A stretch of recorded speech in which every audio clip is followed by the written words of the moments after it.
o lema atual? O que vocês acham? Ser magro, bonito, feliz e ter sucesso. Essa é a mensagem no mundo atual.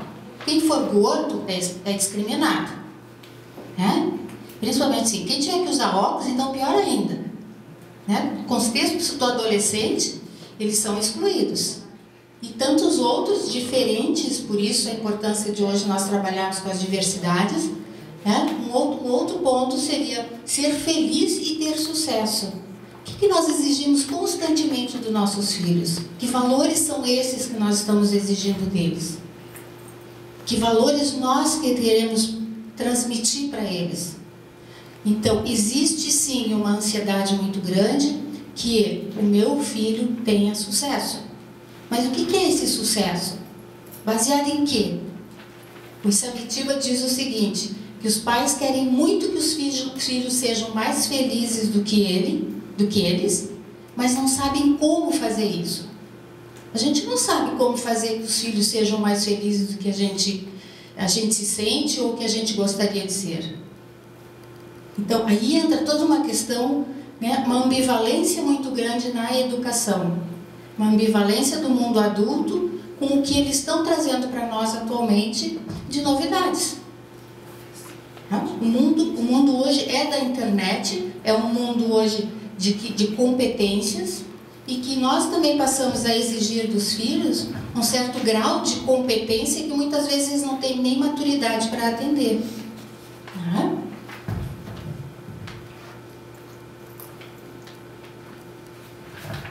O Jean-Pierre Lebrun, que é um psicanalista belga, ele fez uma reportagem na Veja, que eu aproveitei só o tema dele, que eu achei fantástico, a ideia de que nós temos que ensinar os filhos a falhar. Até dentro dessa ideia de que nós gostaríamos que os filhos fossem mais felizes do que nós também poupamos muitas coisas que eles deveriam passar naturalmente, e nós estamos o tempo todo controlando para que eles não tenham a falta, né? A falta de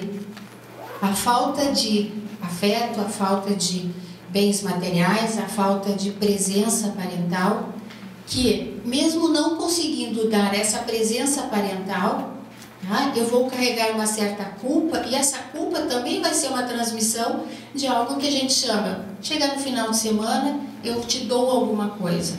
E se nós considerarmos as famílias hoje reconstituídas, onde existe sim falta de presença parental, a compensação está no processo de material, na questão de dar alguma coisa como símbolo de algo que represente o carinho, que represente o afeto. Eles já nos solicitam isso, eles estão pedindo isso. Quando tu for trabalhar, mãe, tu me traz um chocolate. Essa é a frase. Quando tu sair, mãe, tu me traz um chocolate como uma compensação pela tua falta. Então, eu acho que ele foi bastante inteligente com a ideia de ensinar os filhos a falhar. Não só se preocupar com que eles tenham sempre o sucesso, que eles se saiam sempre bem-sucedidos. Eu acho que se eles puderem falhar, eles vão conseguir chegar numa adolescência,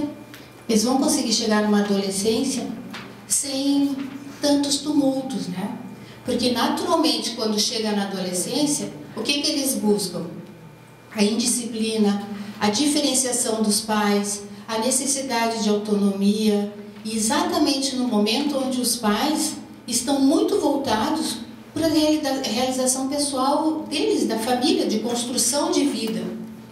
No momento que vão adquirir coisas para me dar segurança para o futuro, e aí eu estou com o meu filho adolescente me exigindo coisas também, que às vezes é difícil de atender. Então vocês sabem que o adolescente, ele por si só, ele por N fatores, não vou entrar aqui em questões biológicas, mas por N fatores, ele precisa aparecer. Ele precisa aparecer de alguma forma. E quando ele tenta aparecer, ele é usando piercing, ou ele vai usar, né, algum recurso na comunidade que mostra que ele é diferente. E muitas vezes pode sim chegar até a droga. Vai depender muito do tipo de adolescente que ele for, ou de que a criança, do tipo de desenvolvimento que ela teve, a ponto de chegar nesse período onde seria um período crítico, né, de dizer, bom, passou a adolescência bonzinho, bonitinho, então não passou a adolescência. A gente espera que, de alguma forma, eles sejam mais ativos, mais revoltados ou mais indignados com o mundo. Por quê? Porque eles estão construindo uma identidade própria. Né? Então, e se tiver um ambiente familiar muito rígido, com regras muito fechadas, muito firmes, sem espaço para negociação, a tendência é de uma reação maior. Ou uma repressão. Né? São aqueles adolescentes que acabam ficando quietinhos e os que menos dão trabalho. Mas, internamente, são adolescentes que podem se tornar adultos com dificuldade. Então, vocês vejam aqui, olha o que tem dentro da cabeça de um adolescente. Várias coisas em que faz com que ele se distraia também. Aqui é só para a gente já entrando no assunto da questão da droga, para vocês terem uma ideia, de que às vezes o pessoal pergunta, pô, mas por que usa a droga, né? A etiologia das drogas, elas são muito, muito amplas. Na verdade, são vários fatores que podem contribuir, né? Um deles, que eu acho que aí entra o fator família, que a gente tem como dados, né? Às vezes, o abandono, né? O próprio abandono leva com que o indivíduo busque o grupo, e o grupo, por sua vez, pode ser um grupo com ingresso na droga, ou um grupo que esteja vinculado à droga. Outro fator família seria o próprio consumo da droga dentro de casa, né? Como algo que seja do dia a dia, do curso normal do contexto familiar. Nós vamos poder falar melhor disso depois.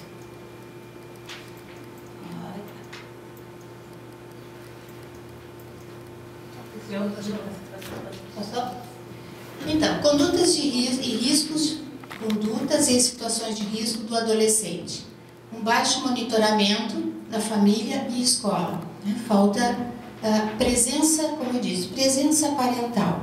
E quando eu digo parental, realmente é pai e mãe, mas atualmente tem se lutado muito para a presença dos pais. Tá? Pai presente significa lei dentro de casa.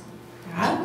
Então, tendo a presença do pai, como um pai ativo e interativo, só beneficia para que ele pode bloquear na adolescência, mas ele vai ter um limite com a presença da regra, da lei, né, e da voz do pai.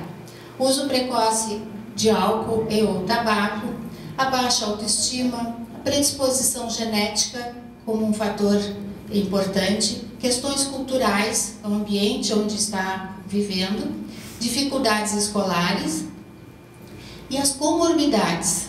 Tá? Talvez tu venha falar mais depois, né? Mas assim, ó, comorbidades, depressão, hiperatividade, conduta antissocial, abuso sexual, transtorno alimentar, aqueles diagnósticos que, se a gente conseguir conter ou identificar na infância, nós vamos estar diminuindo muito o risco desse adolescente poder entrar na droga. Né? Os estudos mostram exatamente que existiu...